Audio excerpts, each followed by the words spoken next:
Good morning, boys and girls. We are now working with Module 20. We're working with shapes and their attributes. So much fun. And today's lesson is actually lesson 1 in Module 20. And it's called Identify and Classify Polygons. So what you will be able to do is identify and classify polygons. So you're going to name them and characterize them. So the first Spark Your Learning question says, many of the figures found in art, nature, and science are familiar. Group the polygons shown based on 2 or more features or attributes that they have in common. So, looking at the shapes, they're all different. I'm going to choose 3 categories and I'm going to make sort of like a diagram, and I'm going to put all of them inside my diagram. Okay, so I'm going to focus my work here now. So I'm going to I'll use like a square so that it's easier to see the gaps and overlaps. And then I'm going to put another one over here. And if it falls in both, I'm going to put it in this little space. And then I'm going to do my third one. Okay, so I'm going to do 3 different categories. I'm going to call one 3-sided. I'm going to call another one right angle. So if it has a right angle, it goes here. And then I'm going to call this one irregular. Maybe I should do another one because since I have regular and I should have irregular and regular. So maybe I'll add another one right here. Let's add it right on top. And let's call this regular. So basically anything that goes in here means it just has a right angle and it doesn't have 3 sides. Okay? If it goes in this spot, it means it's 3-sided and it has a right angle. And then if it goes here, and it's irregular. If it goes here, it's irregular and 3-sided. See that? It overlaps. And here, I should have made it bigger because it's going to be more regular 3-sided shapes. But if it lands in here, it's a regular shape. And if it lands in both of them, then it's 3-sided and regular. That's how the diagram works. So I'm only going to do a few figures from here just to give you the gist of it. So anything that's 3-sided, these are all 3-sided. 1, 2, 3. So I would draw them in my 3-sided. But I have to make sure that they're 3-sided and regular. So 3-sided and regular. This is not regular because it doesn't have congruent sides. It's not all the same measurements. This is not regular, so irregular. And then this one would be the only one that is regular. So I'm going to draw that one in my 3-sided regular. Basically like this. Okay? And then these 2 are 3-sided but irregular. So they're 3-sided and they're irregular. I'm going to draw them here. And then the other one is like a weird looking one. I'm going to try my best. Don't make fun of my art skills. Okay. Looks about right. So then I move on to my next shape. So we have a square here, and it's all the same congruent sides. So it is not 3-sided.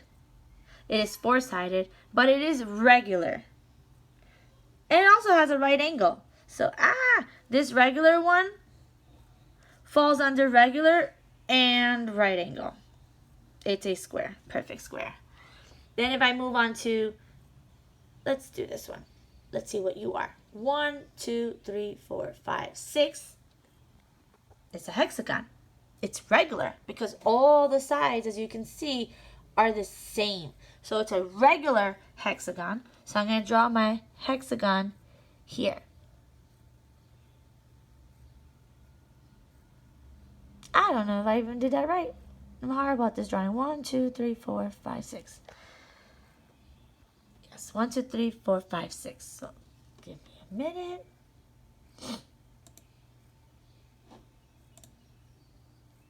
Just take a look at how my diagram looks so far. And then let's move on to the next one. So now I look at this shape. That doesn't look regular to me. So that's definitely one that I would put in irregular. But it's an irregular right angle. So let's make a little arrow. It's an irregular, but it does have one right angle. So I'm going to do like this. I'm going to try my best. And it looks kind of like that. So it is irregular, but it does have a right angle. So it would fall in both of these categories. It's irregular and regular. I'm sorry, irregular and a right angle. Okay, so that's basically what you're doing with these shapes for your Spark Your Learning. Now, build understanding. Let's do build understanding. Mr. Berger and his class are looking at the polygons shown. Record the attributes of different polygons in the table. Complete the column for the figure that has 7 vertices. Complete the column for the nonagon. And then draw 2 other polygons and complete the columns. So these 2 are your options. So I'm going to do these 2 with you. So we look here, it says, and it told us above, it says complete the column for the figure that has 7 vertices. So if it has 7 vertices, that means that it has 7 angles, and it has 7 sides, and it's called a heptagon. And I'm going to write that right here. Heptagon. Okay? So a figure with 7 sides and 7 angles and 7 vertices is called a heptagon. Right there. And I'm going to tell you that this heptagon is irregular, because if you see this space, right, this line is way longer than this one. So right there, the sides are all not the same. Therefore, it is irregular. An irregular heptagon. Now, a nonagon, to draw a nonagon, we would have to draw something with 9 sides. Now, this could be a nonagon. Yeah, you're going to call it an arrow. It is a nonagon. It is an irregular nonagon because not all the sides are congruent. But just to give you an idea of what a nonagon will look like, and there's different ways. It could look like that octagon and have 1 extra side. Or it can look like this. It can come in many shapes, many ways. But it will always have 9 sides. It will always have 9 angles. And it will always have 9 vertices. Now I'm going to ask you to do these 2 alone. Why don't you try this one with a pentagon? Draw a pentagon. You know what? I'll do it with you. I'll do this last one with you. So draw a pentagon. So it's like a little house looking thing.